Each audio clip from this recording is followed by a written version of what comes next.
만약에 말이죠. 여러분이 CEO 자리를 제안받는다면 어떠실 것 같으세요?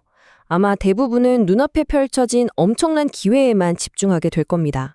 하지만 그 예스 버튼을 누르기 바로 전에 잠깐 멈춰서 아주 냉철하게 분석해야 할 것들이 있습니다. 오늘은 바로 그 이야기를 함께 파헤쳐 보겠습니다. 사실 최고 경영진이 된다는 건요, 단순히 책임감만 커지는 게 아닙니다.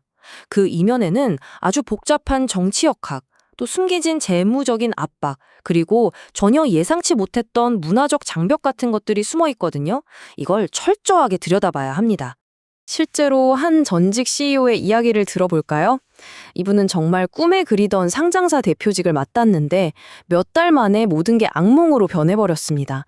본인 상황을 이렇게 표현하더라고요. 마치 출발선에서 400m나 뒤에서 시작하면서 1마일을 6분 안에 뛰라고 요구받는 느낌이었다고요. 아니 도대체 왜 이런 일이 벌어졌을까요? 그 결과는 정말 처참했습니다. 개인적으로는 평판에 큰 흠집이 났고 가족들은 엄청난 스트레스를 받았죠. 회사 차원에서는 시장의 신뢰를 완전히 잃어버렸고요. 근본적인 원인을 파고 들어가 보니까 본인은 성장형 CEO인데 회사가 진짜로 필요했던 사람은 구조적 전환, 그러니까 완전히 판을 바꿔야 하는 그런 리더였던 거죠. 서로 핏이 안 맞았던 겁니다. 이게 그냥 한 사람의 커리어가 꼬였다, 여기서 끝나는 문제가 아니에요. 실제로 CEO 선임에 실패한 회사는요, 2년 뒤에 보니까 총 주주 수익률이 평균적으로 무려 20%나 떨어졌다고 합니다. 리더 한 명의 잘못된 선택이 회사 전체를 그냥 흔들어버리는 거죠. 자, 그렇다면 말이죠. 왜 이렇게 똑똑하고 유능한 리더들이 자꾸만 자신과 맞지 않는 역할을 덥석 수락하는 실수를 반복하는 걸까요? 먼저 그들이 빠지기 쉬운 6가지 숨겨진 함정이 뭔지부터 살펴볼 거고요. 이어서 이걸 피할 수 있는 아주 강력한 프레임워크까지 알아보겠습니다. 유능한 리더들이 보통 빠지는 함정은 크게 6가지로 볼 수 있습니다. 과거의 성공에 대한 과신에서부터 이사회가 내미는 비현실적인 기대치인 슈퍼히어로 점수표, 그리고 조직 안에 숨어있는 절대 건드릴 수 없는 영역까지 말이죠. 이 함정들이 각각 어떻게 작동하는지 하나씩 한번 뜯어보겠습니다. 나는 어딜 가도 성공할 수 있어. 이런 생각 되게 위험합니다. 과거의 성공이 미래의 성공을 보장해주지는 않거든요. 특히 완전히 새로운 환경에서는 더더욱 그렇죠. 많은 리더들이 자신의 능력을 너무 과대평가하고 예전에 성공했던 방식이 어디서나 통할 거라는 과신의 함정에 빠지곤 합니다. 이 사회는요, 가끔 보면 무슨 슈퍼히어로를 뽑는 것처럼 말도 안 되는 기대 목록을 만들어요. 뭐 이 경황도 있어야 하고 저 역량도 있어야 하고. 근데요, 후보자 입장에서는 여기에 휘둘리면 안 됩니다. 이 일을 제기해서라도 진짜 중요한 핵심 우선순위가 대체 뭔지 파악해야 해요. 모든 걸 다 잘할 순 없잖아요. 이 세 번째 레일이라는 개념, 이거 정말 중요합니다. 지하철 선로 중에 전기가 흘러서 절대 만지면 안 되는 선로 있잖아요. 모든 조직에 그런 게 있어요. 바꿀 수 없는 정치적 역학관계라던가 거의 성역처럼 굳어진 관행 같은 것들이요. 한 CEO는 이런 말을 했어요. 나는 리더십을 발휘한 게 아니라 그냥 거기서 생존했을 뿐이다. 이런 제약을 미리 파악하지 못하면 가서 아무것도 못하게 될 수 있습니다. 자, 그럼 이런 골치 아픈 함정들을 피하려면 대체 어떻게 해야 할까요? 이제 문제점에서 해결책으로 넘어가 보죠. 어떤 자리든 덜컥 수락하기 전에 스스로에게 반드시 던져야 할 아주 강력한 4가지 질문 프레임워크가 있습니다. 첫 번째 질문은 바로 미션에 관한 겁니다. 우리 회사가 가고자 하는 궁극적인 방향, 그러니까 북극성이 무엇인지 명확히 해야 해요.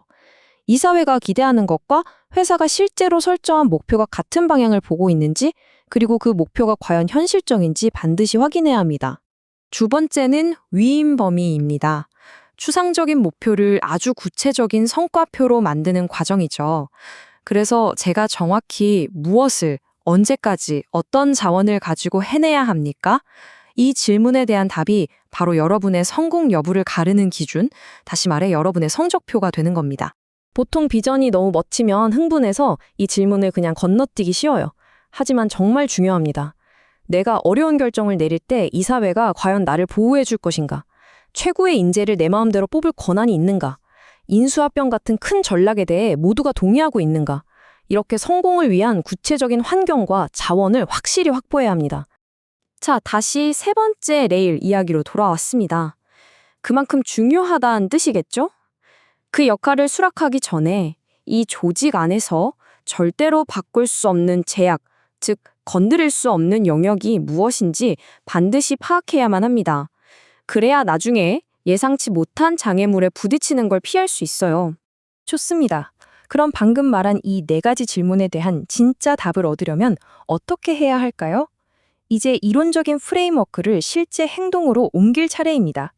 구체적이고 실행 가능한 실사 계획으로 넘어가 보죠. 진짜 답을 찾으려면요, 겉으로 보이는 것보다 훨씬 깊이 파고들어야 합니다. 이 5단계가 그 길을 안내할 거예요.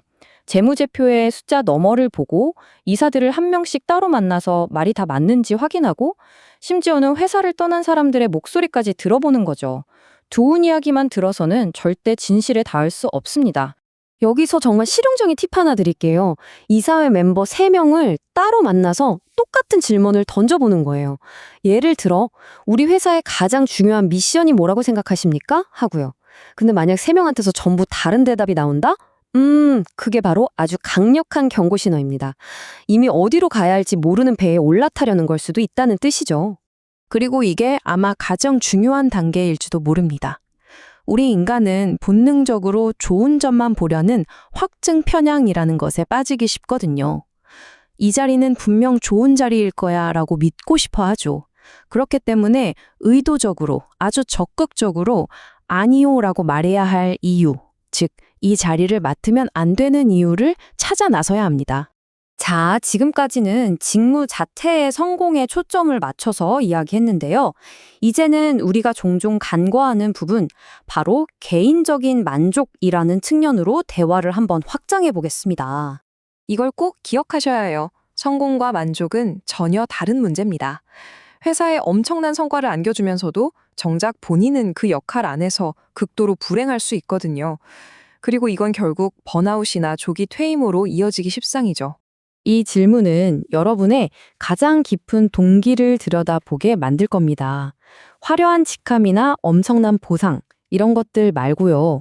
매일매일 해야 하는 그 일 자체가 정말로 당신을 설레게 하고 에너지를 주는지 스스로에게 아주 솔직하게 물어봐야 합니다. 아까 그 유능했던 CEO 기억나시죠? 1년에 200일 이상을 출장으로 보내야 했어요. 집에는 어린 자녀들이 있었고요. 결국 그는 뛰어난 성과를 냈지만 딱 2년 만에 완전히 지쳐서 회사를 떠났습니다. 그 엄청난 개인적인 희생, 과연 그럴 만한 가치가 있었을까요? 이제 마지막으로 정리해 보겠습니다. 이 핵심 메시지를 꼭 기억해 주세요. 우리가 진짜로 찾아야 할 최고의 기회는요, 겉보기에 가장 화려하고 멋져 보이는 그런 자리가 아닙니다. 기억하십시오. 최고의 기회란 회사가 가고자 하는 미션, 당신에게 주어진 위임 범위, 그리고 조직의 냉정한 현실, 이 3가지가 완벽하게 딱 맞아떨어지는 바로 그 지점입니다. 지금 당신 앞에 놓인 그 기회는 정말로 이 3가지가 일치하는 곳인가요?